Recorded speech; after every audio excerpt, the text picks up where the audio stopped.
Hey everyone, my name is Colin Sabrin from Winnipeg Financial Planning. Today we're going to be going over some strategies when it comes to gifting your farmland. So here are two scenarios. We're going to simply gift it, and in this other scenario we're going to sell it. But when I say sell, I mean gift, because we're not going to be expecting any money from our children. So let's go over the two scenarios here, and I'll show you how it looks at the end, and I'll go over some pros and cons of both strategies. So if you're going to gift your farmland to your child, what happens is the ACV will follow. So what that means is after you've gifted it, the farmland will be worth the exact same, obviously. The ACV will follow. So what you paid for the farmland, therefore the gain will be the exact same as your gain.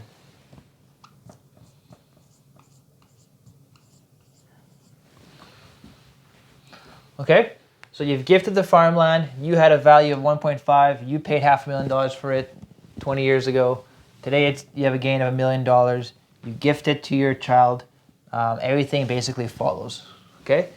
Now, if you are going to sell it to your child, and that's why I have gift, but you don't expect any money, the way you can do that is have your child give you a promissory note for this purchase here. So I'll walk you through it. I'll keep it pretty high level for today, but let's go through it, and I'll give you a little bit more details. So when you're selling your farmland, you're able to use your capital gains exemption. Okay, so your gain here will be reduced by $1 million because of the capital gains exemption. So what does that mean?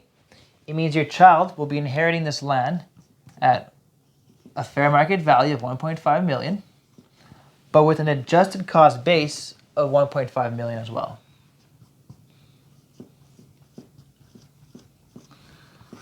So therefore, your child is sitting with a $0 capital gain after they inherit the farm, because you're able to bump up the cost base of $500,000 by using your capital gains exemption.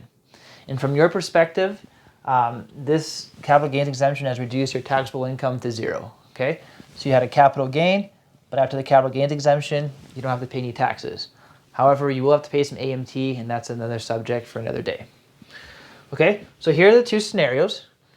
So if you look at this child here has a $1 million gain right off the bat, and this one has zero. However, this isn't the end of the world, because if this child sells the farmland in at least 3 years from now, they're able to also use their capital gains exemption. So again, remember, your child does not need to be a farmer to have access to the capital gains exemption. Any child can use it as long as the farmland is qualified farm property.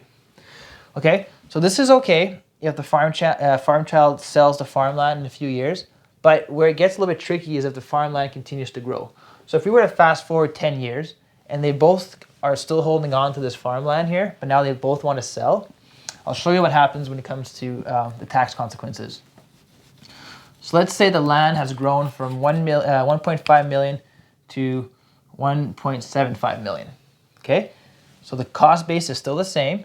So now this child here is looking at a $1.25 million gain. Now in this scenario, this child is looking at a $2,500 gain, $250,000 gain. All right. So again, a child can use their capital gains exemption, assuming there's certain criteria met. So if we were to reduce this gain by $1 million, this child is left with a capital gain of $250,000, whereas this child has $1 million as well in capital gains exemption, so he can shelter this full gain.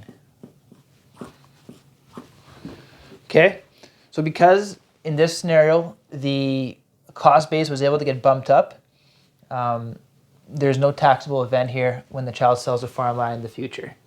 In this scenario, this child will have a gain of about $250,000, which I'm running out of room here, which will result in about, well here, I'll just put it here, $60,000, give or take, in taxes owing, going down this road here.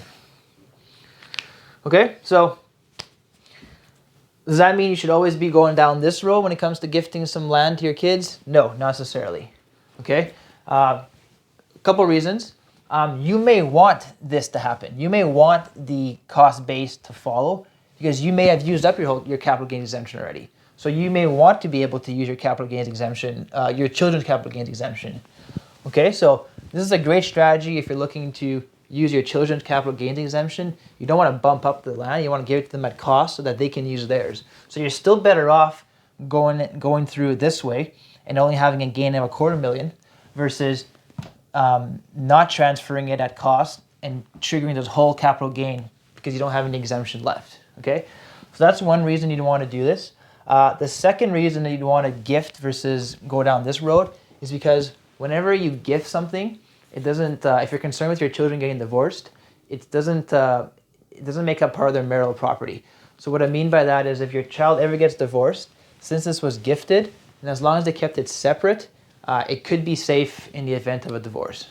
Whereas anything that was purchased is made up of marital property. So this here, this $1.5 million farmland could be potentially split in half if this child were to get divorced.